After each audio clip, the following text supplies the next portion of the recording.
Hello, and welcome to the doing? #Insanefriends live show. It's Wednesday night. We're happy to have you all here. We've got a very special guest tonight. Before come on here, let me see. Let me take care of that ad. Oh, that was in my ears. Yeah, it's annoying. Okay, Horses Shop, you out there? Can you hear us? I don't think Horses Shop, I see you in the chat. Hi, Fab. How you doing? Number 2. Fab awesome. Is here. Farmall Fanatics here. Farmall Fanatics. Hi. Guess what?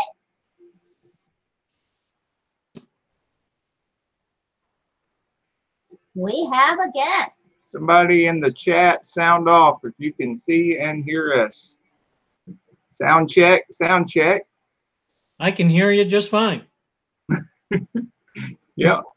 Jim is here. He can hear us. I can even see the both of you. Awesome. Can you see us on your device? Sounds and looks good. Thanks, all right. Fab. Thank you, Fab. Awesome. Introductions, please, sir. Introductions. Carol Sane, Queen of the Car Scene. Woo! And today we have with us Jim from, oh no, now my The coffee wear off on my you, coffee my wore goodness. off. Appraisal, Muscle Car Appraisal is the name of his channel. That's me. I know I have so much trouble with it. We just recently found his channel and it is awesome. And I'm glad we have Jim here. Jim, nothing against Bob, but Jim has this great knowledge of the cars that you see through his narration on the videos. Bob does a great job of editing those videos, but it was Jim's narration that really kept me coming back to those videos. And of course, me being a techie, I really love that kind of stuff. I love that trivia about the cars. It just really makes it for me. And I know a lot of you guys out there in the audience feel the same way. We're car fanatics, gearheads, grease monkeys, whatever you want to call us. Cutie pies. And extreme auto enthusiasts. There you go. Yeah, when we're feeling particularly strong in our vocabulary, we are extreme automotive enthusiasts. So, Farmall Fanatic is here. Breezy Shade Tree Bike Shop is here. Horses Shop, first in chat. Great to see you. And Fab Automotive number Detailing. 2. Yeah, it's second in chat. So, Jim, when did you start this channel and what is it all about? Oh, Bob and I started at the end of October. We had a luncheon meeting. He had the idea that it would be a good idea to start a channel, promote the appraisal business, and we would work together. Now, is this October of 2018 or October of 2017? Because a lot of the channels here have been with us since 2017, making a big push throughout the year to grow their channels. So did you start in October of 2018 or 17? 2018. Okay. So very fresh. Yes. Yep. But the automotive knowledge goes back many years before that. Well, right. So tell us about that. I started, well, I got hooked when I was 14 years old, and a friend of mine, fellow snowmobile enthusiast, we used to ride together, came to my house in a '68 Camaro, just unannounced, knocked on the door and said, "Hey, let's go for a ride." And the car was modified, hot rodded, and after a bunch of hole shots and power shifting gears, and I was hooked. Oh yeah. Next thing you know, I'm at his house, helping him work on the car, change the clutch, make it faster. And we just kept going from there and there. And I started work at a gas station not long after that, and learned the mechanical end of things. Bought my own Camaro in 1980 for $200. No wheels, no tires, painted with a paintbrush, but the frame and the floors and everything were solid, and that's why I bought the car. Went through it bumper to bumper, top to bottom. Built an engine for it myself, and ended up being an extreme show car. The nicest car in town, and for a little while it was the fastest car in town. And then, everybody's got to play that game, can you top this? And so, after they get beat, then they got to go spend some money, make some modifications, and, knock the top guy off the ladder. Yeah. But it stayed as a very, very nice show car for quite a number of years before people really stepped up the game in the auto body department to have a car that was nicer than mine. I spent a lot of time going through every little detail on the car. The body was perfectly straight, all the chrome, all the trim, everything was new. So the car showed very, very well. And what part of the country were you in at that time? Connecticut. Born and raised in Bristol, Connecticut, home of ESPN. Okay. Welcome to the chat, Curb Appeal Lawn Care. What's your favorite muscle car? Oh boy. Well, being that a Camaro was my first, that's high on the list, but I owned the 70.5 Trans Am that headlines my website is my own personal car. And I chased that particular car for 13 years before the guy was finally willing to sell the car. And that car just runs and drives absolutely phenomenal for a 1970 model year car. The only two things that are not correct on the car are the shock absorbers and the tires. Mm-hmm. Made quite a bit of difference. And that car just runs, drives, handles, brakes, everything just fantastically well. So I got to say probably that particular car. I have a 68 Chevelle Super Sport big block car that is it's a 375 horse car with a 410 gear, and that's just an animal to drive. But as far as having a favorite, something that's an absolute pleasure, I got to say the Trans Am. I even figured out how to put down the windows and move the vents around, and I can drive that with the windows down. It doesn't even mess up my hair.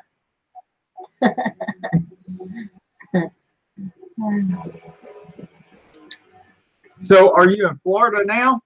No, I'm back from Florida, and back to the daily grind. Inspected a Shelby GT500 yesterday for a gentleman to put a value on it. Spent quite a bit of time with him, and was back out on the road today looking at a couple more cars. Just piling up the paperwork on the desk.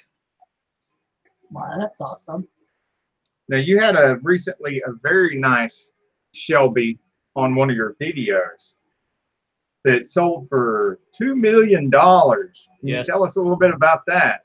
Yeah, that was a car that Carroll Shelby put together to do a tire test for the Goodyear Tire Company. He was a West Coast distributor, and they had a new tire that they wanted to test for durability. So he took this particular Shelby GT500. It had a 428 in it, and he took that out and put in a modified 427 engine. It was going to be a 500-mile test, just basically straight out high-speed test for 500 miles. So they changed the crankshaft, the connecting rods, and a few other things in the engine to get it to last the 500 miles at high RPM. Carroll test drove the vehicle, reached 170 miles an hour. And then for the actual 500-mile test, he had to take off and go to Washington and he had one of his guys drive the car at an average of 142 miles an hour over that 500-mile run. Not a glitch in the engine, not a cough, a hiccup, no issues. And when they got done, they measured the tires. 97% of the tread was left on the tires. Wow. Overall, I would say for the Goodyear Tire Company, that tire was an absolute success. What it rode like on the street, I have no idea. But to run the car at that speed on a track for 500 miles and only lose 3% of tread was absolutely amazing. And the fact that the car didn't skip a beat over the 500 miles either was quite an accomplishment. It speaks well for the car and the tires. Absolutely. Well, it is a Mustang after all. Did you tell she's a Mustang fan? Yeah, I guess so. There's a lot of people that would want to debate her on Mustangs. Yeah, some of them show up in our chat too. They're great people. I'm one of those rare folks. I like a lot of different vehicles and have quite a few in our garage we have here. a guest tonight. I try to keep a sample of each one, but my collection is greatly diminished the last few years, especially when I started having the back problems and the surgeries and stuff. I can't take care of that. Yeah. So when I was watching that, I immediately started thinking about the little red that we were reading about. Well, we were recently. Well, it was recently. I mean, late last year, because I think it was August when they found Little Red, or at least Jackson from the Barrett Jackson team found Little Red in Texas. Yes. And so, I can't help but wonder if the GT500 that you're speaking of, which is a white one, isn't it? Yes, it is. The white one sold for $2 million. How much Big Red's going to sell? Yeah. Once they finish restoring Little Red. Yeah, we keep saying Big Red because I had a truck for 22 years that I had restored off frame restoration, and I kept her for 22 years, and the truck's name was Big Red. That sticks with you.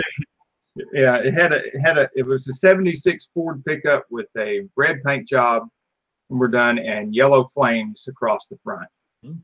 And she was a beast. She had the 64 model 390 Marauder engine in her, and we used her for hauling transmissions around. And man, you talk about doing a good job of hauling transmissions. That thing had a lot of low end torque and would really go. But Big Red was with us for a lot of years. So Little Red, I just man, $2 million for that GT500, which is a phenomenal car, very rare and very unique. Yes, one of one car. Yep, and so is Little Red. So and Little Red was a prototype of the GT500. So that's going to be very exciting to see if it does come to auction. What happens with it? Yeah, it'll be interesting. No guarantee. Yeah, it'll be interesting to see if Craig Jackson holds on to that car after it's restored, or if he'll put it up for auction and possibly donate some of the money to charity. He is a big guy for charities, that's for sure. Yeah, that is. If he does sell it, then I would suspect he would do something like that. And there's no guarantee that he'll sell it at all. I mean, so we may not find out just how much that vehicle's worth, but if that recent sale at $2 million is any indicator, then man, that thing's got to be worth a lot of money. Big money. Yeah, absolutely. It's funny that and interesting how they found the car. People had been searching for that Little Red for years. And they always were tracking the Shelby VIN. And it doesn't have a Shelby VIN. And it was the original Ford VIN that helped them find it, wasn't it? Yes, absolutely. somebody, a light bulb went off, and somebody said, well, let's try and track the Ford VIN. And sure enough, that's how they found the car. Camaro time is here. Welcome to the chat, Camaro time. I already said hey to him.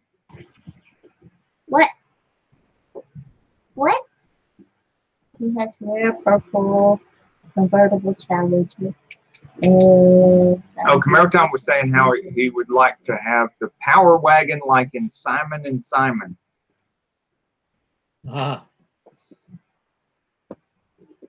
Television cars are quite popular. I believe at the Barrett-Jackson auction in Scottsdale this past weekend, an actual Jim Rockford Firebird was for sale. Oh, wow. I haven't tracked that to see how much it sold for, but it was a actual car used on the television set, and I believe it was actually owned by James Gardner.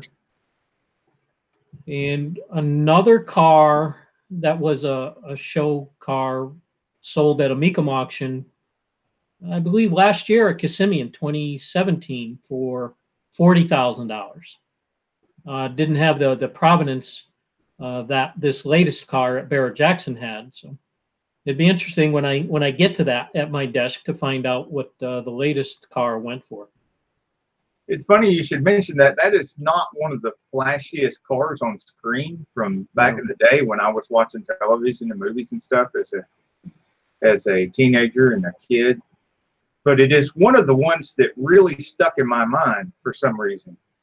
And that and the Starsky and Hutch. Yeah, even the Starsky and Hutch was a little bit flashier than the Rockford Files car. But for some reason, I really liked that car that he drove. That the Rockford Files car. I did too. I did like that car, and it reminded me of my dad's car at the time. Yeah, I don't remember your dad having a car. All I remember of your dad's was that truck. It looked like the Sanford and Son truck. It was red and everything. And this was faded. Yeah, and faded. Just red and faded step side. Just like that Sanford and Son truck. I think that's the only thing he had back in the day. But yeah, when I showed up on the scene, that was his daily driver. He drove that thing every day. Yeah. This was back in the 80s. The car that they used on the set, or the cars, I should say, that they used on set were actually formulas.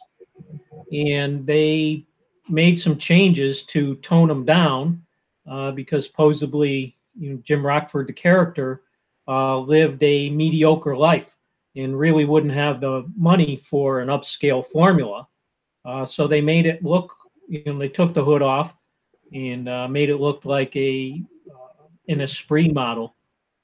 To kind of match his lifestyle more.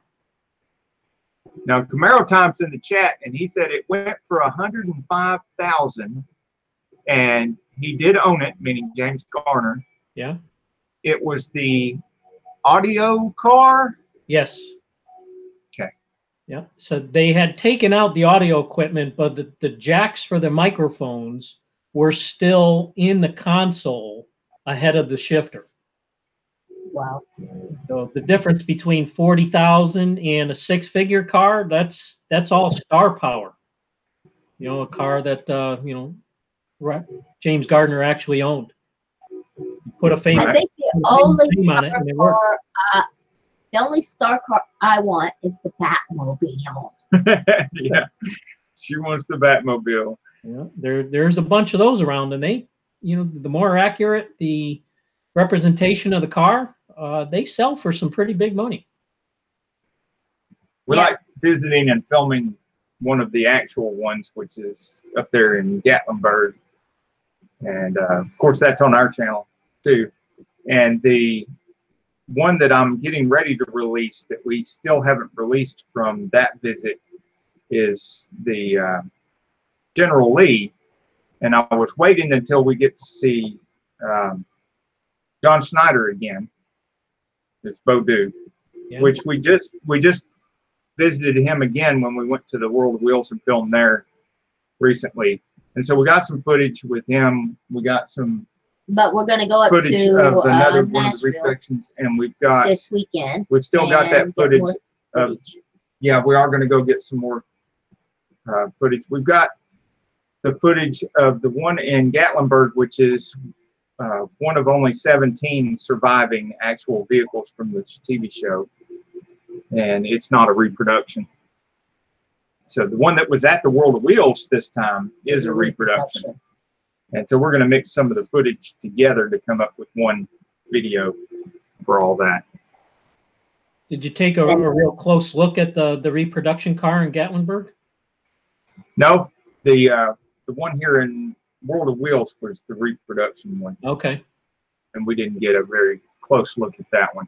I just took some shots of it from a distance and was concentrating on other vehicles there.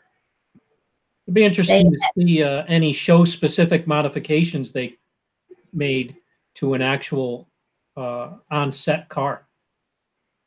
Yeah. You can get yourself underneath and see what it looks like. Yeah. I have been known, and some of your viewers can attest to this, I have been known to get down there and stick the camera underneath the car every once in a while. Think they were charging money. You notice that was one of the things that I was enjoying with about that General Lee. And it wasn't an original, so I didn't see a reason to pay money to get closer to it. You're talking about the one at the World of Wheels. Yes, I am. Yeah, I was particularly in one of the videos of yours that I was particularly enjoying was one of the cars that it was a complete mod, but it had a lot of chrome underneath and it had the mirrors underneath of it, and you were doing a good job of getting shots of the mirrors so we could see underneath of it. Yeah, one of the Corvettes. Yeah, that Extreme Resto Mod 62, I believe it was. Yeah. And do you think they'd let you in the show if you were carrying a creeper? Well, at the World of Wheels, probably. they probably let me do pretty much whatever I want to do.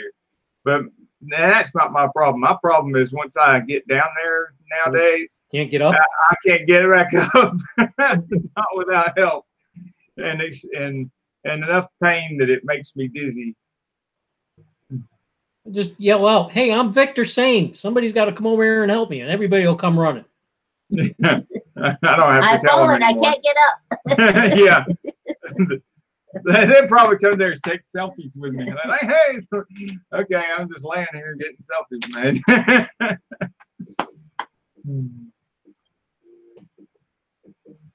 The World of Wheels show in Detroit is on my radar for this year. Oh, that's a great one. If you're there, look around and see if you see a guy. Okay, I'm about to ban horses shop. Really? You're talking about the Mustangs? Okay. Yeah, That's Uzo Lou's sacrilege. Garage films up there, and they usually treat us with quite a bit of footage of cruise-ins and car shows from the Detroit area. So if you're filming up there, be on the lookout for him. Christmas lights were awesome from up there. He can probably tell you where a lot of the good car scene is. I have some friends out there. There's a lot of cyclone and typhoon enthusiasts there, and there's been a few meets out that area that I've attended, and made some good friendships. And anytime I'm in the area, I can usually catch up with one or more of them, and it's a good time. I was at the Woodward Dream Cruise this past summer, and met up with a few of them. That's a pretty wild scene. Yeah, you should check out some of Uzo Lou's coverage of the Woodward Cruise and see if you're in there somewhere. And vice versa, he should check out your channel and your footage. Yeah. Well, everybody should check out yeah, everybody else's channels. That's another Muscle thing. Car Appraisal. It's awesome. Absolutely. Thank you. And one of the things you'll notice that I like about your channel that I know everybody else here is going to like about it too is like we're mostly G rated. We don't mind somebody getting a little PG rated, but what we really like about your channel and everybody else that's here in the chat and that's in our hashtag Insanefriends group is they all, you know, do a really good job of showing the, you know, the correct side of the car scene, and they're not out there making everybody look bad just to get views. With the, you know, there's a lot of channels up there that's a lot bigger than ours, and the reason they are is because they don't mind putting a bunch of shenanigans on there, and I'm not talking about, you know, just fun shenanigans with wheelies and stuff. They really do make some of us look bad. Yeah. And we're not into that, those kind of cruise ins and that kind of car behavior, and we like channels like yours and the people like you were talking about, where we go to the cruises and stuff. You get to meet really nice people, and so I'm trying to avoid naming any names. There were a few people that were in the news, so to speak, and all over a lot of other people's channels lately for bad behavior. Don't need to. And we don't want to give them any more free publicity than they've already had, because they don't deserve it. I like G-rated and informative. Absolutely. Yes. I'm glad you mentioned that, because that's one of my biggest draws too. I like the informative stuff, and you don't get that from people that's just looking for shock value. And some of the upcoming videos that I'm going to make throughout the year, I'm going to put in a consumer advocate category. Being a licensed appraiser for 34 years, I've stayed up on technology and the collision repair industry and what it takes to repair an automobile properly in today's world. There's a lot of people buying cars just for their safety features. And there's a lot of technology built into cars nowadays. And in the collision world, after an accident, depending on the severity of damage and the components that are damaged, you're going to want to be assured that that car was returned to not only its pre-accident appearance, but its pre-accident function. You're going to want your airbag to go off exactly as the manufacturer intended. The side sensing radar needs to be adjusted to a factory specification. You know, if you happen to be wandering out of your lane, you want your notification, whether it be a bell or a vibrating seat or a light on the dash or the side view mirror, you want that to go off before you actually make it out of the lane, rather than when you're halfway into the next guy's lane, you know, and increasing your potential for a collision accident. So again, you're going to want the car repaired properly. And there's a lot of technology, a big investment in equipment on the part of a body shop or a dealership to make sure that everything is proper. And it's all going to cost money. And an appraiser on the road, inspecting these cars and writing the estimates, needs to be educated as well as to what is actually proper. There's a lot of manufacturer position statements that are available on the internet, and we're going to highlight that stuff in future videos. I'll be in a high-tech collision repair shop showing some of the equipment that is necessary, along with trying to educate our viewers as to what is proper in today's collision repair world, so they can advocate for themselves and keep themselves safe on the road.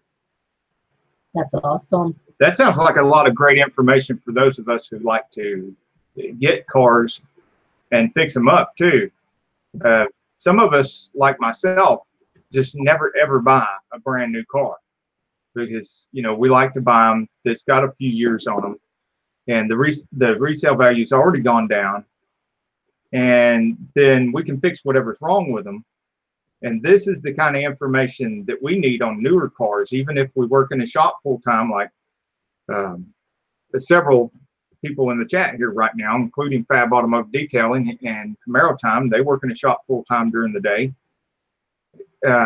We still need to know this kind of stuff in case we get something and fix it up for our family. Yeah. I know Fab Automotive Detailing recently got a Jeep for $400, did a whole series of videos of all the work he did, bringing it back to a daily driver condition. I'll have to check that out. Yep. And so we're looking forward to seeing your videos about with the collision experts and hear more about how to check these sensors and stuff like that, because everything we get, we need to check it all out thoroughly. And if there's something that's not working right, we need to take care of that. Whether we take care of it ourselves or have somebody else take care of it, we still need to know. Yeah, absolutely. There's going to be some things that you're able to tackle on your own without issue. And then there's going to be some of the high-tech stuff that is going to be on a dealer level. Mm-hmm. Yeah, even when I'm running my transmission shop all those years, there were some that we had to, after we got done, send them to the dealer on the rollback because they couldn't be driven before they were reprogrammed. Right. And especially some of the imports. Most of the domestic stuff we were able to do ourselves with our own scanners, and or if we replaced a computer, it could be pre-programmed, or like I said, we can do it with our computer when we got done and reset the factory settings. But a lot of the imports had to go. I can think of particularly Volkswagens had to go to the dealer and get reprogrammed. Yeah, I've had my hands on a Mercedes-Benz repair manual. Mm-hmm. It had to be 4 or 5 inches thick. They list procedures for mechanical and auto body repair specifications like there's no tomorrow. And their cars are just incredibly high tech. There's one of the new ones that actually watches you as you drive the car. And if the car determines that you're starting to fall asleep, it is going to change the climate control to make it a little colder to help try and wake you up. And it'll go as far as to change the radio station to a more upbeat channel, again, trying to keep you awake behind the wheel. Yeah, that is amazing. It's amazing what they're doing with the vehicles nowadays. Yeah. Some people have coined a term, over-engineered for road use. Some of that stuff is just straight out high tech. And the equipment investment to maintain it, scan it, calibrate it is mainly on a dealer level. The small mom and pop body shop just can't make that investment. Especially something that's Mercedes specific, they may only fix 1 or 2 cars a year for a Mercedes-Benz. And the return on investment just isn't there. So, like you said, put it on a rollback, send it off to the dealer, let them sign off on it that everything is fine and dandy, and get it back to the shop and deliver it to the customer. Yep. That's exactly what we did with those. The Camaro Time said, put a train horn through the speakers, that would wake you up. So that I was thinking, have it play Dixie. Yeah. And Horse's shop is being very bad. Is he Mustang bashing again? Yes, he wants to put a 4-cylinder in. They did that. It was called a Mustang 2. It didn't work. They also have the EcoBoost. We're not talking about an EcoBoost. That doesn't exist. That gets her riled up. Hey, that Mustang 2 was pretty popular. Farrah Fawcett drove one in Charlie's Angels. My stepmother had one, and I got nobody saw there was a car in that. In the window of that car. All they saw was Farrah Fawcett and hair. Nobody saw that car. No, they weren't very good cars. They could have parked a gremlin beside her. It wouldn't have mattered. Yeah, every little boy back then there still would have been posters on the wall. Farrah Fawcett Was on. She's not even a real blonde. I wouldn't know. G-rated, baby.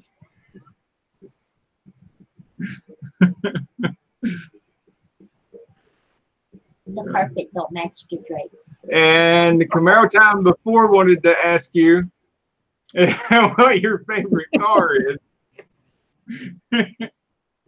My favorite car? Uh-huh.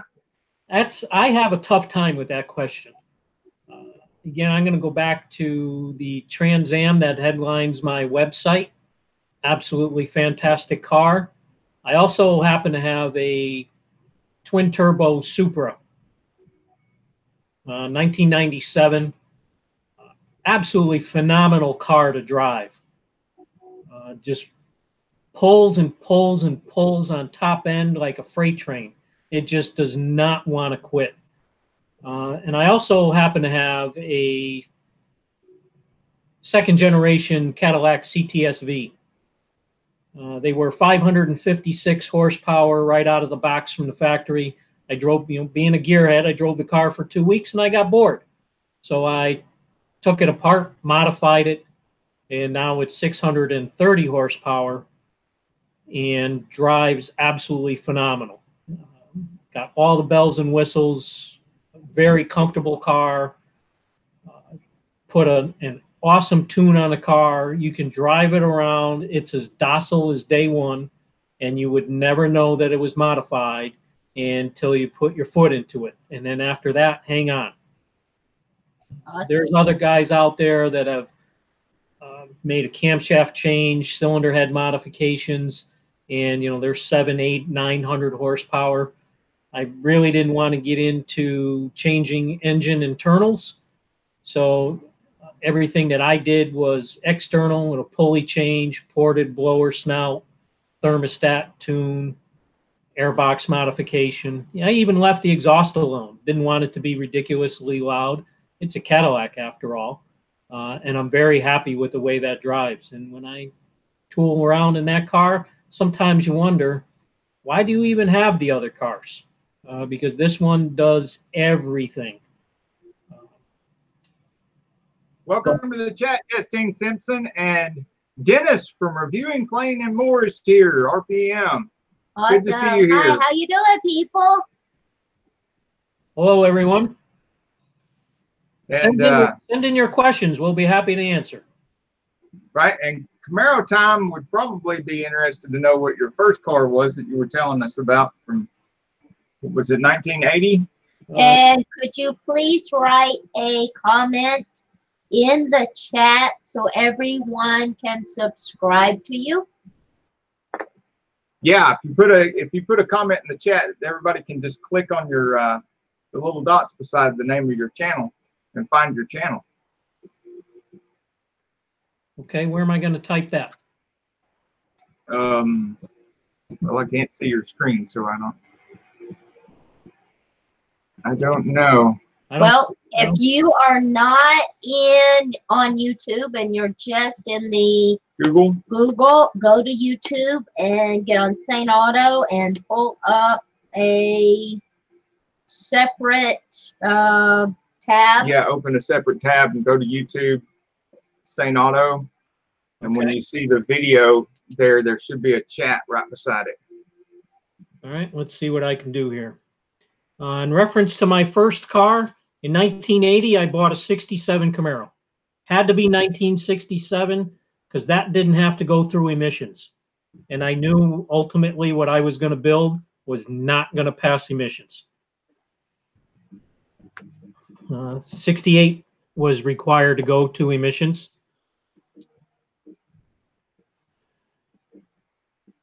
So I bought that car for $200. No wheels, no tires. I was about to say this was a rescue car. Yeah, absolutely. Because you rescued it. Absolutely. It was painted with a paintbrush, had wallpaper on the dash pad, carpeting for a headliner. It was, some people even wonder if it was worth, had no wheels, no tires, no brakes. I brought it home, I was young at the time, and my dad said, put that in the garage, shut the door, and buy blinds for the windows because I don't even want the neighbors to be able to look in the We're gonna window. have to go to Michigan because I need to look. I need to introduce him to Atlanta. Just quit reading his chat. He's very mean. Eco Boost. I wouldn't mind having the Eco Boost I Mustang. don't want a Mustang. 30-something miles to the gallon. You're not supposed to get miles to the gallon with a Mustang. You're supposed to go from. Well, you're not going to get miles to the gallon with my Mustang anyway. It don't work. If you're gonna have a Mustang, you're gonna want to put a lot of gas in it. I gonna Camaro Time says he helped a guy out. restore a 61 one time. And yeah, Camaro Time says she's gonna put you in timeout working shop. Yeah, she will here in a minute. I'll stick him in the corner. Make him stand in the corner.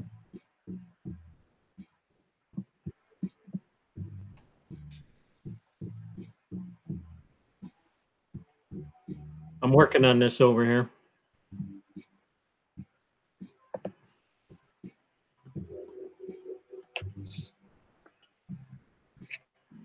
Here we Now, go. tell us a little bit more about your background and what got you interested in your YouTube channel. Justine Simpson is watching from Fiji. A little bit more about your background. Welcome to the chat. Oh, why did what got you interested in? No, it's he's got his YouTube on. So Oh, we're getting okay. feedback from that. Watching from Fiji. If you've got the YouTube playing, you just have to hit the mute on the YouTube video. And then I got to bring you back on the other. Google. Yeah, so you can hear without feedback.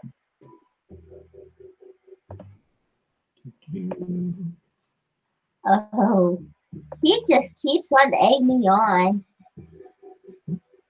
Okay. Should be back now. Yeah, There you go. I think we're fine now. Okay. 1, 2, 1, 2. Yeah, we're fine. I don't hear myself. I hate to hear myself. Most women love to hear themselves talk. I hate it. I think you like to hear yourself talk. You talk a lot. I got a lot to say, Mm-hmm. Yes, you do. and it's usually intelligent. Well, that's good. So, other things that are coming to the channel, we'll be at a bunch of car shows throughout the season. We'll be at the drag strip. I am a drag racing enthusiast. Questionable with whether or not I'll actually have the time to prepare and drag race any of my own cars, but I can usually make it and help out some friends with theirs.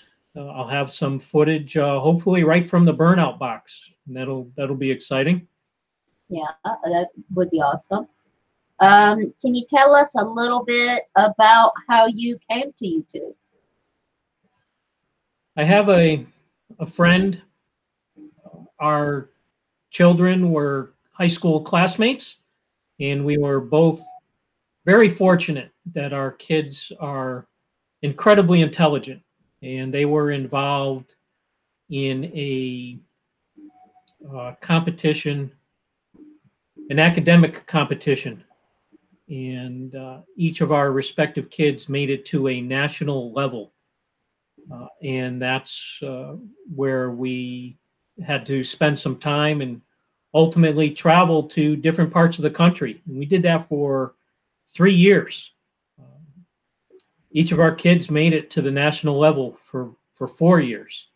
And the competition was called Future Business Leaders of America. They tested on a local level, where tops in the state of Connecticut made it to a national level.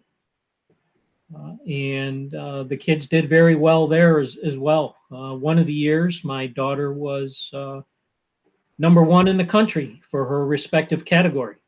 So, big smile on my face. I couldn't have been more proud. So Bob, who's the technical guy behind the channel, and I'm sure he's out there watching, he should actually chime in and say hello. That would be great. Yeah, spent some time with him. Again, super guy. And back in October of 2018, we had a lunch meeting. He came up with the idea for the channel. He had been researching YouTube. So I agreed.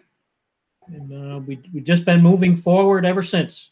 And every day, something new, something exciting, and a step forward. Keeping it stress-free and keeping it fun. That's great. How big are you now? I'm 5'9". I meant, how many subscribers do you have? We crossed the 350 mark today. Awesome. That's great. Woohoo! Yeah. 350. All right. And you started in October of 2018, and you've already hit the 350. Yes, we have. And this good. And y'all haven't been working before this. You haven't been working in any YouTube communities and stuff like the hashtag Insanefriends or I'm a Creator Group or any of those. No, not at all. Okay, and still made it to Bob's 350 here in a few months. So one of the things we'll want to do after this show is we'll want to have you come back on in about a month and see how much you've grown between that time and this time. With the backing of all our hashtag Insane Friends and the car communities that come here and the exposure you'll get from that, and see how much difference that makes in a month. I'll be happy to be back. That would be great.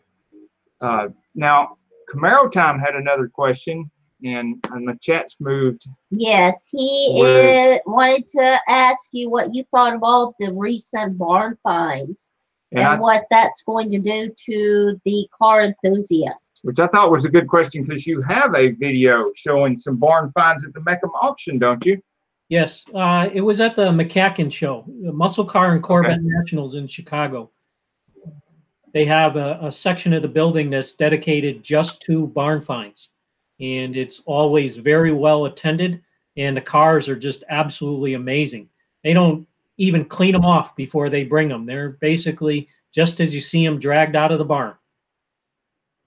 Well, I'm glad to hear that, because I have I cringe every time I see somebody going after a car that's thick with dirt and dust and stuff like that, because if you don't clean it off right, you can do further damage.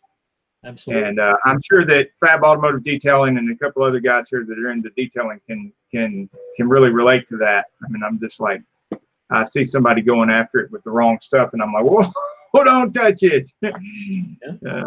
There's some cars that get pulled out of a barn that, it's going to take $60,000, $80,000 to restore the car, because it's just a rusty bucket of bolts. And in the end, it may be a $30,000 to $40,000 car. So, if there's no real deep family attachment to the car, maybe that's one you pass on. And then there's other ones, same situation. I have a video on a 69 Camaro, a red car, a Z28. That car was in a gentleman's garage for over 30 years. And it is actually drivable. The engine was seized, infested with mice, but mechanically, the car was solid. It was not incredibly rusted. There's some in the wheel openings of the quarter panels. The interior was really nice. So with, run through of the, check the brakes, make sure that they're in proper working order, rebuild the engine, put it back in the car. You can drive that car pretty much the way you see it. put a good set of tires on it, and away you go. And there's quite a bit of debate on the comments as to whether or not you should completely go through that car and bring it back to day one appearance, or just leave it alone and drive it as is. Because again, that's a very drivable car.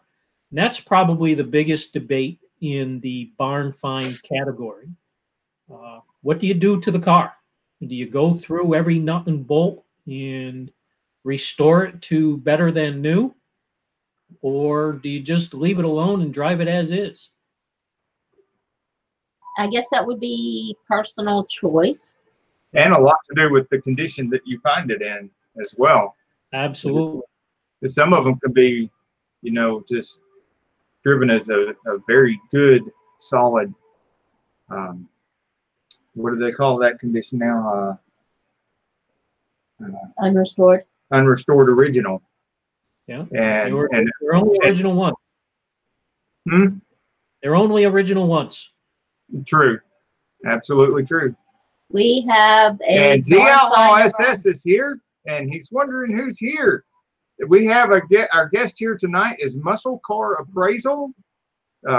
It is Jim, and Bob is in the chat. Yep, Hi, Bob is in the chat. Yep, and Bob does the editing and the really great narration that you hear with all the juicy details about the cars and stuff is Jim, who is right here on the screen with us. So if you haven't checked out his channel yet, please do, because I'm sure you'll want to subscribe and support his channel. Lots of good vehicles on there, lots of good car content, and lots of juicy details in every video.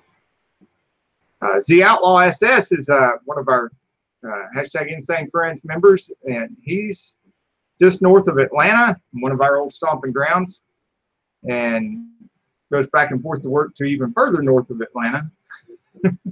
And speaking of barn finds, since we're on that subject, he has automotive content as well, and he's got a Camaro that sometimes you'll see in his videos. He's driving up here in the mountains that you can see outside our living room window here. Yep. So since he's got SS in his name, specifically, what super sport does he have? What super sport? Yeah, Z Outlaw. Tell him about your car in the chat. Yes, you're right, Z Outlaw. You got to go check out his channel. You'll love it. He'll find a few super sports running around on the channel. Natural Vibes. Good to see you here in the chat again. And Breezy Shade Tree Bike Shop. Did you see him there? He said the 1LE. Ah. He said he and has the red. God car? The GAWD, the God car. Okay. I'm not familiar with that reference, so I don't know. Me either. But speaking of barn finds, we have our own barn find that we were driving when we were teenagers. Yeah, the old Triumph was a barn find. Yes. Yep, we still have the original And 72 right. Triumph that we used to ride If around. there's no family attachment, you wouldn't want to rebuild this one, but it's going to get rebuilt yet again. How many times has it been now? I lost count at 5 or 6 times. We rode that thing so much. We wore out at least 3 engines, 2 speedometers. I think the only thing Countless that's tires. still original to that bike would be seats. the koala bear that we have put on the handlebar. Yeah, that poor little koala bear's been hanging onto those handlebars since For around 30 1986, something Yeah. like that. Yeah. If you've worn it out that many times, you're having fun. Oh yeah, we had a lot of fun on that bike. Yeah. Broke my leg on that motorcycle. She sure did. 8 places. That hurt. Let's ask Outlaw SS what year that 1LE car that he has is. Those are pretty special cars. He says, my SS is so shiny you have to wear shades. Well, if you'd ever stop by here, I'll be the judge of that. Yeah. You go past here all the time. That's right. You got to stop by. Maybe he went by Fab Auto Detailing and he let him shine it up for him. And I think Fab's a little bit too north for him. He doesn't really get that far north. Oh, but I would definitely go up there. I would definitely go by Fab's, though. Yeah. I mean, he is awesome.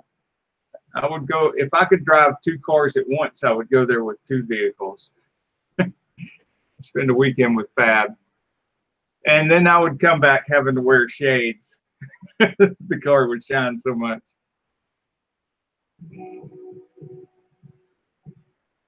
You can't hide from me. Do you not know who I am? Now he's talking about trying to hide from me. Oh, horses shop, yeah. Yeah. Even if she came to me, she couldn't find me. Z Outlaw says ceramic spray did a great job. Yeah, but Z Outlaw, you still didn't tell him what your model of your car is. 2018, Dodo. Oh, okay, you're right. You did. I missed it. That was all me. Yeah. Coffee's worn off.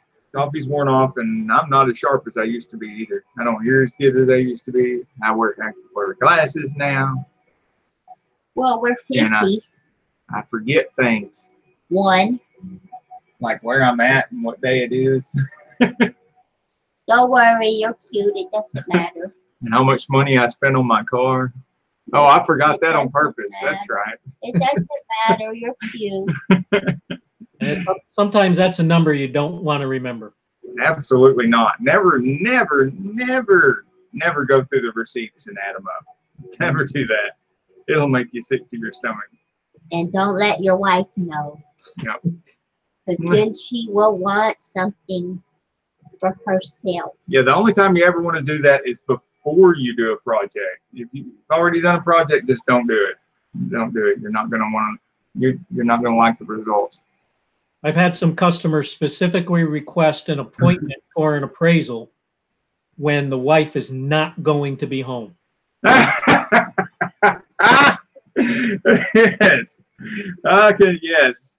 Yeah, because it can be very costly. One of the things that I request, for a high-end appraisal is to review any receipts. I'm not particularly interested in exactly how much they paid for the part, but I'm interested as to exactly what the hardware is. A name brand, say a fuel pump. I'd like to know how many gallons per hour that it is capable of. Other components, same thing, details, and I'll bring those details into my report. Whether they got it half price because it was on sale or if they paid full list price, that's really not a concern to me, because that's really not going to change the value of the car, but the actual component is what is important. So you got to know whether they put quality products in there or not. Exactly. It makes a difference. It definitely makes a difference. And it just, goes along with the entire build of the car. High-end parts all throughout is going to make a difference in the market value of the vehicle. Okay. They're getting a little bit racy in the chat. We're going to have to rein it. See, when I don't pay attention to them and let them play amongst themselves, they don't play right. Are they being mean to each other or doing shop talk? They're being mean to me.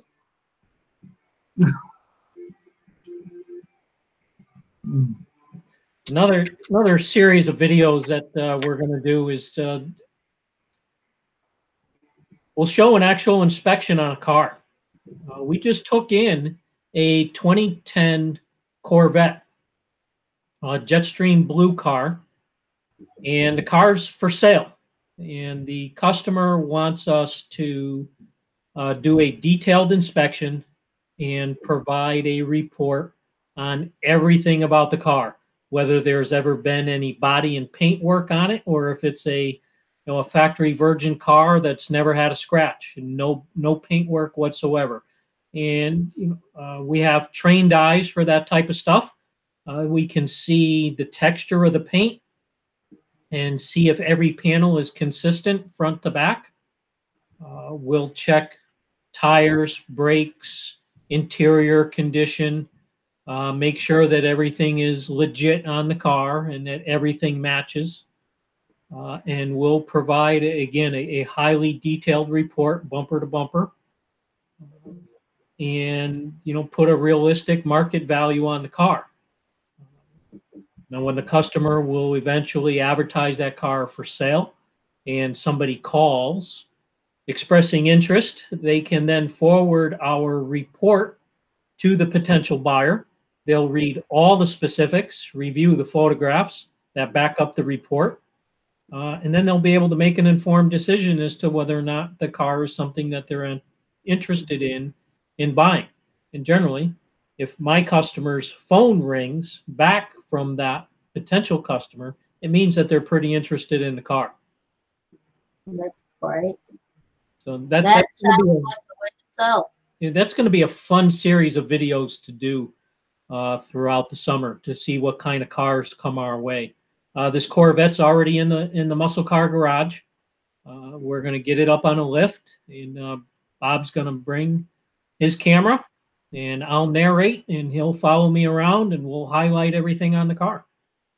It's going to be a really great series of videos to watch too if you're thinking about restoring a vehicle, and to get some tips on what you can do during the restoration to make it a more valuable vehicle, and what not to do. Yeah, I've made arrangements to get into some high-end restoration shops, and basically nobody else has been there to do what we're going to do, and we're going to show you some high-end cars in progress, and we should be able to capture the beginning stages, right in the middle, and then fresh out of the spray booth, and what they. Gorilla Bear Tech. Hi, how you doing? Good to see you in the chat again. Haven't seen you in a while. So that's going to be another exciting series of videos. I've contacted Wayne Carini. He's local to me here in Connecticut. I've known him for quite a long time, and they have quite an operation over in Portland, Connecticut. They have a sister business called F40 Motorsports, and that's where they sell all their consignment cars. So I'm going to get in there hopefully very soon to highlight some of the cars that they have for sale and some of the cars that they have in progress. Can't tell you whether Wayne himself is going to be there. He's out on the road quite a bit for his television show, or just inspecting cars himself. He buys and sells and things like that. So he's a busy guy, but if he's in the shop, we'll be able to catch him for a moment on camera. I'm sure he'll give us a wave. It'll be interesting to see what he's got for inventory in the shop. Yes, it will be very interesting to hear all the narration and all the juicy details too. That's one of the reasons why I go to work with a smile on my face every day. Well, I don't doubt it. I don't doubt it at all. I would be a kid in a candy store too. That's one of the amazing things that we like about YouTube and all this modern technology that we enjoy on the internet and everything, is that we can do even more of the stuff that we love. And like situations like mine, when my body started giving out and I couldn't be in there getting greasy as much as I could still do a lot of car stuff and be interested in car stuff by building a business all about car stuff online. Now, of course, I'd already had my channel for a long time, but you can tell that I was still in the shop most of the time for most of the years that my channel was up, because I wasn't putting up a lot of content. I was too busy actually restoring cars and building transmissions and fixing up cars for sale and all that kind of stuff, and with the help of a crew, of course. But I had 13 bays going and transmission parts. I still run a transmission parts company and sell worldwide, but I'm able to do that. Since I'm doing that on a computer as well, I'm already at the computer, and I can be simultaneously listing parts and printing labels to ship parts and editing something at the same time. I'll actually get something ready to render, and while it's rendering and I'm waiting, that little line's going across, I'm waiting for rendering, then I'm printing labels and putting things in boxes and shipping parts out. And I'm actually liking doing mostly parts better than I did building this last couple of years, because instead of being the guy that's got the customer beside him all the time, why is my car ready? Because I'm waiting on parts. I'm the guy that's shipping the parts to the guys that are in that bad situation, and I get to be the hero, the Santa Claus that ships it that 2 or 3 day shipping, and they get it really fast, and they're see their reviews for my company, and they're like, hey, thanks so much, great fast shipping and stuff like that. So bye, Camaro time. Camaro time's got to go. Yeah. All right, Camaro time. It's great to have you here. Thanks for stopping by. Lonesome's Garage is here. Good to see you, Lonesome's Garage. Glad you come to hang out with us. You'll see Muscle Car Appraisals in the chat. He's got a great channel with a lot of great car content and a lot of great juicy details and trivia about the cars. You'll learn a lot and you'll enjoy a lot. Video. Now, excuse me for one moment, gentlemen. I will be right back. If you like my videos and like narration, you're definitely going to like Jim's narration. And so check out his channel and support him as well.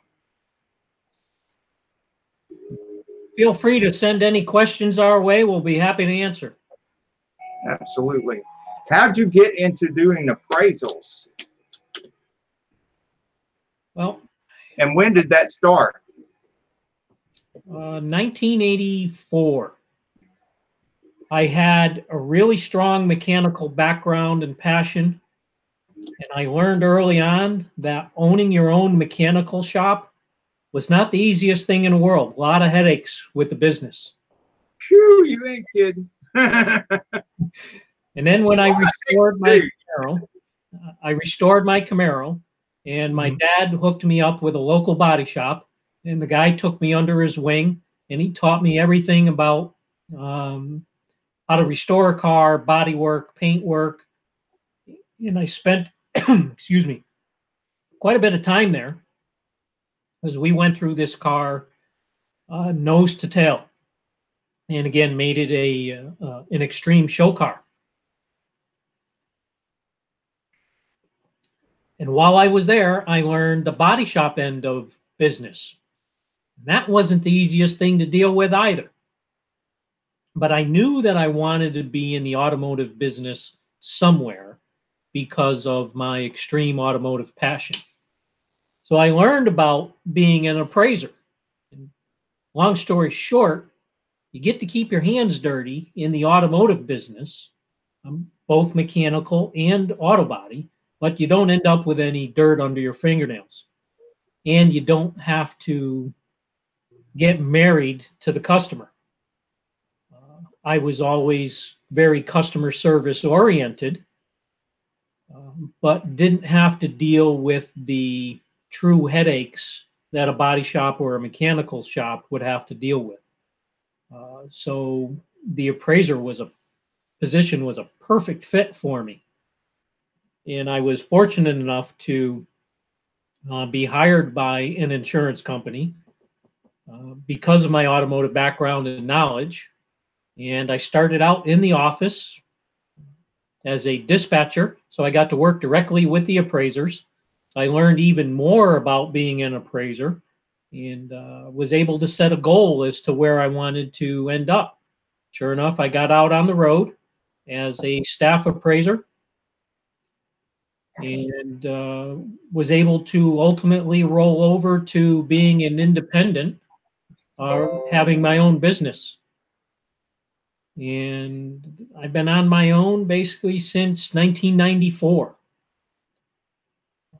And again, every day going to work with a smile on my face. Met some absolutely fantastic people as customers. Made a lot of good friends at body shops and car dealerships on the mechanical end. Always stayed on top of the latest and greatest technology. And just an absolute pleasure to go to work on a daily basis. Muscle cars were always a passion. Again, you know, starting with my 67 Camaro back in the early 80s. Saw an opportunity to go down the muscle car road. And a couple of years ago, made a decision that that's where I was going. My daughter was all set with college. She had, before she started her senior year of college, she had a job commitment. She was going to be able to graduate without debt. Again, I was fortunate enough to have a very intelligent daughter. Some people actually said I should have a DNA test to see if she's actually mine. She had a very, very good scholarship program. And she graduated at the top of her class, #1 student in her college. And she went to a very prestigious business school, Bentley University in Massachusetts. And now she's working for Travelers Insurance, has a good job there, very, very busy, enjoying it. And insurance is great. Yeah, once everything was all set on her end, I decided to expand and took my business countrywide. Now I have the opportunity to travel quite a bit. I have customers all over the place, including a guy in Dubai. He's originally from the Atlanta area, and he's an airline pilot. And he's bringing in American muscle cars to Dubai. He knows how to work on them. And there's a lot of money out there, and he's able to bring them in, make them right, and sell them. So I'm his eyes and ears over here in the States. Awesome. So that answers one of my other questions, and that is, we have a lot of people, especially on the East Coast, here in the chat and in our audience, our greater audience. And so one of the questions I was going to have was if somebody wanted to get an appraisal done, is that something you could do, or you just the Connecticut area? Well, you just answered that. So guys, notice he does appraisals all over. So if you're on the East Coast or anywhere near the East Coast, I'm pretty sure he can take care of that for you. Do you have any contact information on your channel or anything where people can contact you, or they just drop a chat and ask for contact information on one of your videos? Yeah, Bob watches the comments faithfully on a daily basis on the videos, but I also have a website, and the address is musclecarappraisal.net. And there you can pick up an email address, which is info@musclecarappraisal.net. And you can reach out to me there. Yeah, up and down the East Coast, heading out west. Been to the Chicago area a number of times. Been in Indiana. Just got a call from a guy in New Mexico the other day. He's got a couple of cars that he's got quite a bit of money into. And he was referred to me, and probably, well, he said they just got a foot of snow last week. So. Oh, no. That's kind of wild. Yeah, he said once the weather clears, he's probably going to fly me down to New Mexico to get his vehicles inspected. He needs a high-end appraisal on one of them. And the other one, he said, is not quite there yet, but he still wants to get that vehicle documented. So I have friends on the West Coast in the Los Angeles area. So it's not unheard of for me to get out there as well. Well, if you'll excuse us for a second, you might want to close your ears because we've got something to celebrate here. We want to celebrate One Wheel E is here, and Bubsification. Thank you for the super chat. Woo! Thank you for the super chat. Bubsification and One Wheel E. And my You guys are computer awesome. turned off. We really appreciate you. So if you want to see wheelies and burnouts, go to either One Wheelie or Bubsification, and you can see the fun shenanigans. Great to have y'all back here. They're also involved in our hashtag Insanefriends live calendar, which is a marathon of lives that happens all week, every week. There's somebody on every night. In case you want to go to the live and get support, get supported by the people in the live. And One Wheelie is on Monday nights at 9 p.m. Bubsification is on Tuesday nights at 9 p.m. We're right here at the original hashtag Insanefriends show on Saneauto, where it all started for 7:30 to 9. And then on Thursday nights, Dorito and Lucha Cabra go on at 9:30, followed by Easy 2, Tips, Tricks, etc., who is Ken out in California. He broadcasts from there at 10:30. Woohoo! Thank you for the super chat. Lonesome's Garage. Awesome. Woo! Woo! Man, the super chat's rolling in tonight. You guys are awesome. Friday night, Horses Shop goes live at 8:30. Twisted R Racing goes live at 9 p.m. And then Saturdays, Shoppers Rule 1 at 6:30, followed by Fab Automotive Detailing at 9 o'clock.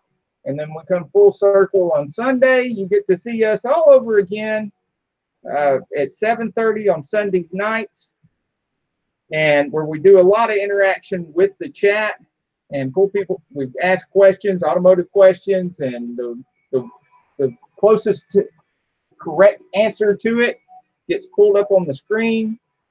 And that's at 7:30 on Sunday nights, followed by Gregory Salvatore's show at 9 p.m. So lots of car content. Now lots we of great are coming channels. to the And most of you guys are our here. show that we usually tell everybody to self-promote. But this week, Yeah, because it is the Insane Friend show, and we do have a guest. We do spend most of the time on our guest. Sam's Garage is here too. excuse me, I was going. I'm sorry. Go ahead. I was going to ask Tim if he could self-promote. Tell us a little bit more about this new series of videos. Yeah, that is a great idea. Our last 10 minutes or 5 minutes. Absolutely. We're going to try and expand the range. Car shows, again, some consumer advocate shows where we're going to try and help educate our viewers on some vehicle specifics. Going to be at the drag strip, look at some cars that are for sale, probably do a detailed walk around of an actual live inspection. We'll put that up on the channel. We're going to be searching out some more barn finds. Those seem to be quite popular. So what you're telling me, it's cars, and more cars? Yeah, pretty much. Awesome. Sure, everybody in the audience likes to hear about that. And while we're on the subject of promoting, One Wheelie says that his mini bike drag build is coming along. So look forward to seeing more videos on that. And mini I bike want drag to build. know what that is. Because that's the other thing that you'll see a lot on Bubsification's channel and One Wheelie's channel is a lot of small engine powered vehicles being built, go-karts and mini bikes, that sort of thing, little mini three-wheelers, those sort of things. I think it was either Dorito. Yeah, I think it was Dorito and Lucha Cabra that was working on a three-wheeler, small engine three-wheeler. They should put a motorcycle engine in a go-kart and see what happens. Oh, they did. As a matter of fact, did. you started out talking about snowmobiles. One of the things that got you involved in cars and stuff was early on in snowmobiles. Yes. They recently, Bubsification and One Wheelie recently took a go-kart and they found a snowmobile in all places. They found a snowmobile for sale on Craigslist in Chattanooga. Why anybody would have a snowmobile in Chattanooga is still a mystery. Yeah, but it had the Yamaha. it was there. It was there. Sure was. And so they took this Yamaha engine off of this snowmobile, put it on this go-kart, and then shenanigans ensued. And so you'd have to watch the video. It's called the Yama Dog, is what they named it. And so if you're looking on their channel for the any videos that have Yama Dog in the title, you'll find the build, and you'll find when they first got it running and went tearing across the yard. I'm still concerned about how it got to Chattanooga. I wouldn't be too concerned about it. Scary. It's all chopped up now. Yeah, it went bye-bye. But yeah, Bubs moonlights during the day, and part of the nights is a air conditioner repairman. So he does heat too, so he's very busy this time of year. Yeah, we were in the single digits a couple nights ago. Quite cold. And tomorrow's we were down to 12, weren't we? Yeah, around 12. One wheel, he said it's a 440 cc, twin cylinder, 2-stroke, 50 horsepower, and they're getting 70 plus miles per hour out of it. Good Lord. So you can imagine being on a go-kart at 70 miles an hour. Sounds like a Jamaican bobsled, a very dangerous ride. Yeah, definitely. You definitely want to keep your hands inside the vehicle. Yep. Yeah, guys. Sam's Garage. I love my car so much that I bought another one. Okay.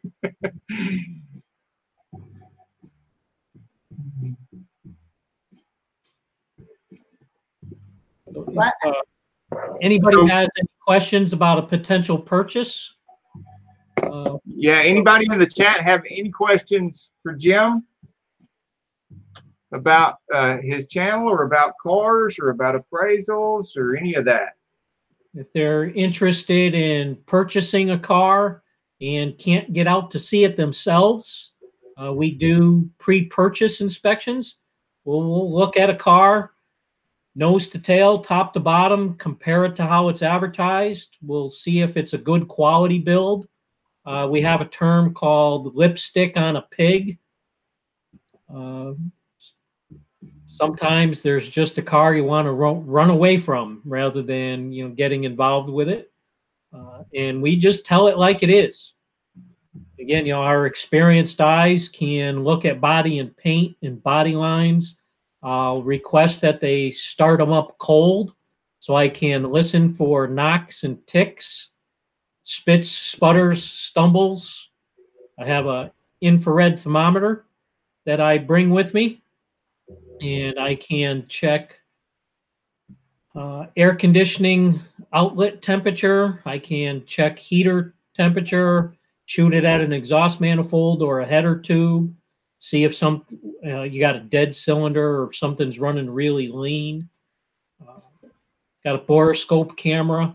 I can get into cracks and crevices to look at things, and do a pretty comprehensive report and let you know whether or not it's a good car to buy, or if you should try and negotiate the price a little bit more, or if you should just turn around and run. With you listening to you talk about that, sounds like I can't help but thinking along the lines of making videos and narrating those videos and stuff. It would be a great video to see of you doing an inspection and going step by step of all the things that are covered and checked and how they're checked and that kind of thing for a good thorough inspection. Because I would venture to guess that even after all the years of being master certified and all the cars that I've fixed up and sold, that there's probably several things that I'm skipping that you're hitting that would make the kind of inspection that you do, especially in a sight unseen situation, better than if they could go out there and look at it themselves. Yeah, that's my job, and the years of experience and the trained eyes have certainly served me well. A lot of times I'll bring someone with me. I have a couple guys that I work with. You can read their profiles on my website. Again, that's musclecarappraisal.net. Don and Maurice are two very experienced gentlemen. Don's he's a retired appraiser, was in the business longer than myself. And before he was an appraiser, he was a service manager at a General Motors dealership. And I think he started modifying his bicycle when he was 9 years old. So he's got a really strong mechanical background. And again, a trained set of eyes. He's a lot of fun to travel with. And we have a great time inspecting cars. Between the two of us, we don't miss a trick. And Maurice is very sharp as well. He's a Ford guy. Nothing wrong with Fords. And then there's another gentleman that'll travel with me, and he's my Mopar guru. Paul. Yeah, I've got one of each in the garage, and I'm planning on, except for I don't have anything full electric yet, but I'm planning on rectifying that at some point. And it's not going to replace any of our muscle cars. It's just going to be an addition to the collection and the car harem back there. Now, Fab Automotive Detailing says, I just buy them for cheap and fix it all myself. That's what a lot of guys do. Nothing wrong with that. That's what keeps the hobby alive. Well, and he does a pretty good job of it too. That's like I mentioned and he said he was sorry he had to leave. He had an important phone call, so I guess he missed his shout out about the Jeep, the $400 Jeep. But we were talking about the series of videos of the $400 Jeep that he bought and fixed up, and he filmed a lot of it, if not all of it. He filmed a lot of it, going step by step of how he turned that one around. I'm going to have to go back and check that out. And Lungsom's Garage says he's looking at a 57 Ford two-door 460 with a 4-speed body, and with a 4-speed, and the body is just about perfect. So that sounds like a very interesting project. Yep. Big engine and an older car. So that's a transplant, that engine. Yeah, I think probably the most powerful factory engine I had in a car that I bought for fixing up was a 70 model Thunderbird that had a 429 in it with over 400 foot-pounds of torque from the factory. That was a pretty stout engine, but the car was very heavy. So, yeah. Well, Sweetums, we are getting close to the end because there's someone who has a premiere that everybody needs to go to. Okay. Yeah, we've got about 3 more minutes. If everybody wants to sound off and self-promote, let us know what videos you've got coming up on your channel next week. Muscle Car Appraisals in the chat as well as on the screen, and he's got a Mopar video coming out tomorrow. Yep. One Wheel E's got to run. One Wheel E, if you're not already gone, what you got coming out next? And Remy Moore is here. Remy Moore, haven't seen you in a while. It's great to have you in the chat. Unfortunately, you're right here at the tail end. Remy Moore's got a lot of really good music on his channel.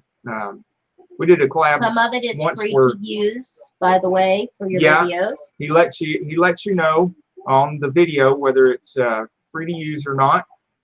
And if it is, then it's safe. You know, you got to be careful whose music you use, because you could use music and it end up being copyrighted. I've been stung by that before. And then you can't monetize your video if the music is copyrighted. but never with Remy Moore's music. Remy Moore's music is, every time I've used it, it's been good to go. So, and Remy, we've got Muscle Car Appraisal in here as our guest tonight. He's got a really good channel with a lot of good, clean car content. It is G-rated, and I don't know if I've mentioned that before, but anybody that's got kids, I know Fab's got kids that watch too. Anybody's got kids, you're plenty safe to watch everything that Muscle Car Appraisal has on there. There's nothing on there that you'd have to worry about. The Outlaw has a contest going. The Outlaw's got a contest. I'm assuming that he also has a video explaining it on his channel. So go check that out. Oh, it's for some Adams polishes and ceramic spraying kit. Uh-huh. Okay. I know Fab had a really good giveaway that last time, and I think he was talking about having some kind of giveaway recently again. Speaking of giveaways, we're going to have one probably when we reach the 500 subscriber mark, which is probably that's not going to take long now. It's not going to take long after this. Yep, we're zooming along. Yeah, you can imagine it'll be something automotive related, something that basically anybody could use. So awesome. we should have that coming up pretty quick. So look forward to that video. Sam's Garage says he stopped using music on his videos. If you're scared of people's music, there is music on the YouTube that is YouTube Music.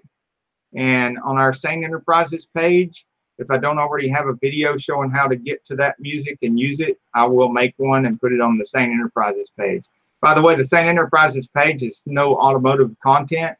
It's all sales, management, that sort of thing, YouTube growth, making money online. Insurance. No, eBay. It doesn't have any insurance on it. No, it doesn't have any insurance on it. I do insurance on it. Yeah. Yeah, her channel is Carol Sane channel. No insurance there either. No, hers is all kid stuff, reading the kids' books and all that kind of and stuff. Talking about plants. Plants and stuff, all kids safe stuff. And my cutie sweetie is there too. Wow, Sam's Garage just reached 100 yes, you're subscribers right, yesterday. Fab Automotive Detailing. We were talking about that the other day. Everyone be aware, before you choose anything that you're going to give away on your giveaways on your YouTube and stuff, just be aware of the shipping costs.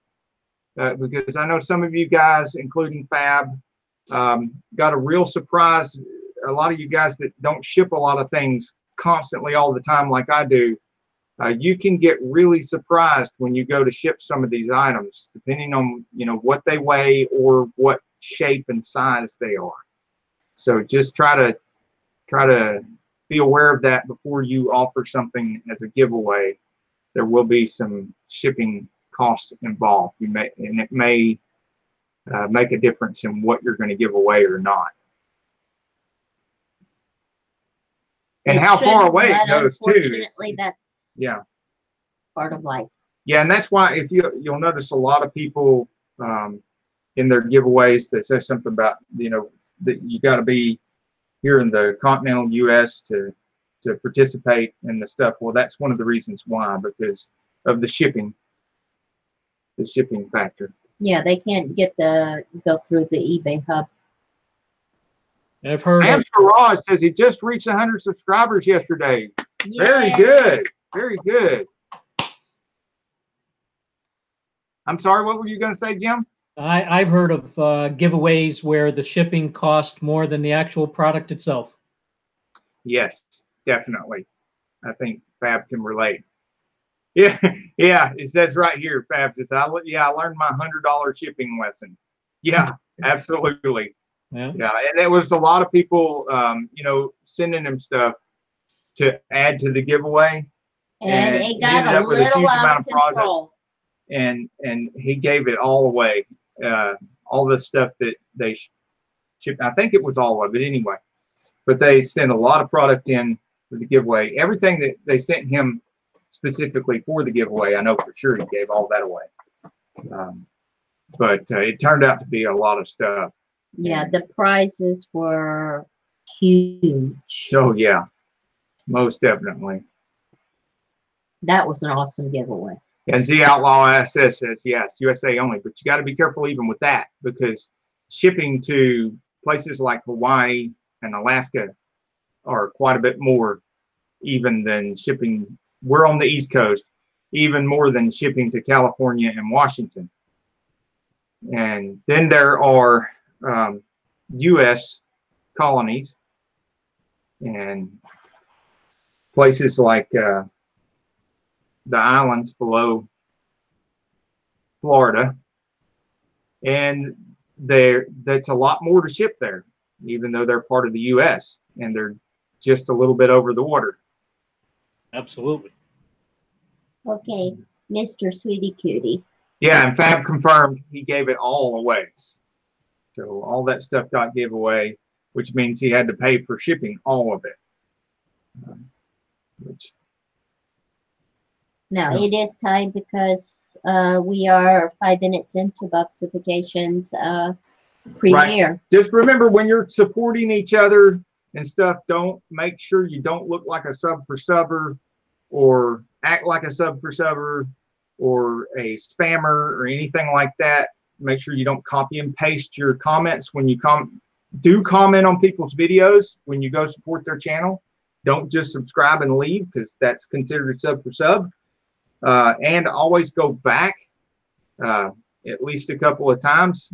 And we understand if you've gone to somebody's channel 2 or 3 times and you don't like the content, we understand.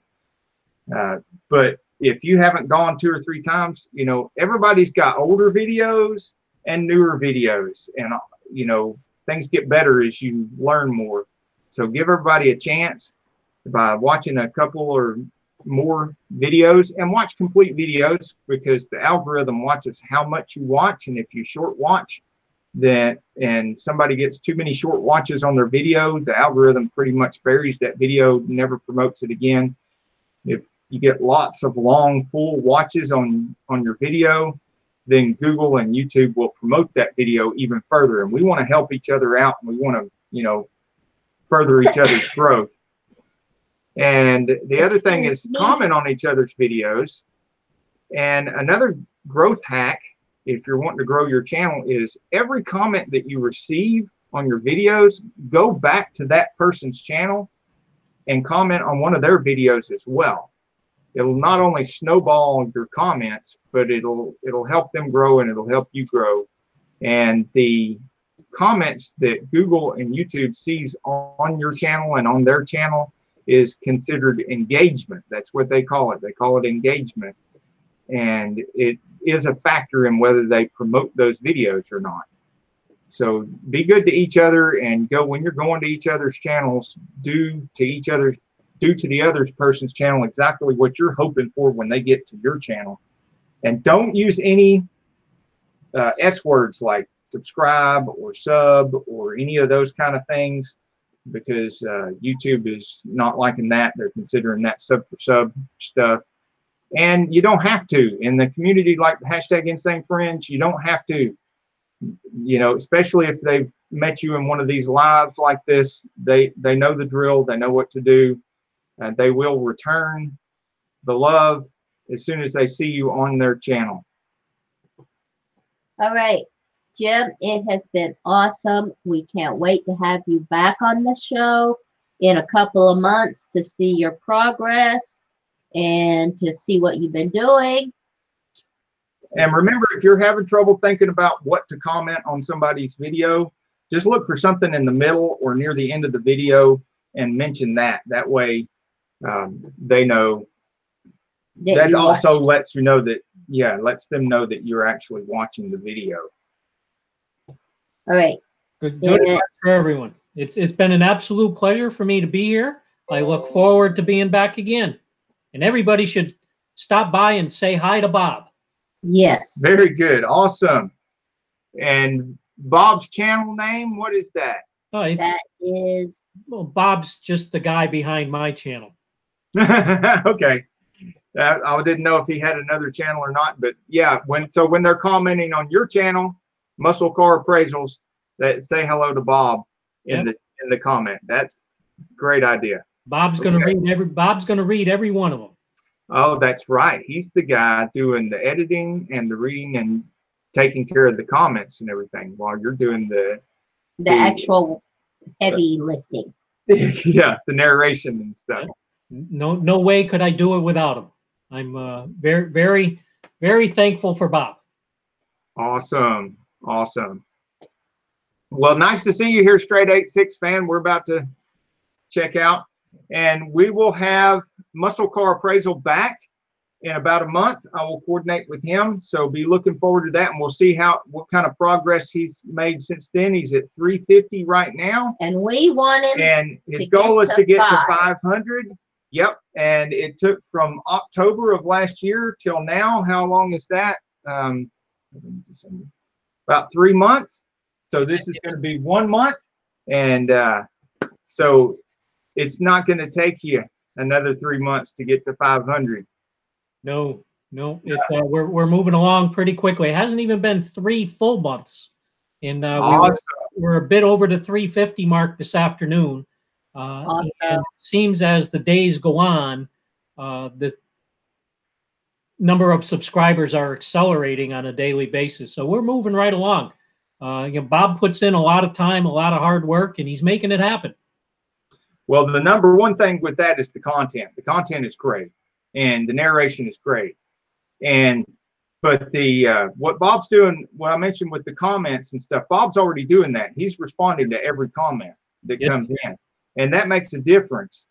And so, there's a lot of good habits there, and good habits will serve you well. And so everybody that's listening, you want to grow your channel, there's a few things right there that you can copy, some good habits that you can copy. That right there's proof that'll help you grow. I mean, it just from October until now, 350, and then we'll see from here till a month when we check in with you again. You're probably going to hit that 500 goal before we more. Yep, before we even hit that other live. And we may get together and have a special live sometime between now and then if you're like really close, and just get together and have a special live and push you right over the edge. We'll see what happens. Yeah, I'd be happy to be back. Awesome. Well, we'll see you in the next one. And everybody, wishing you all #insane growth to all our #insane friends. Until the next video, get off the couch and get dirty. No, I stay clean. I stay clean too because I wear surgical gloves. That's good. Thanks everyone for stopping by. Bye. Bye, Bob. See you, Bob. Talk to you soon. Bye, Bob.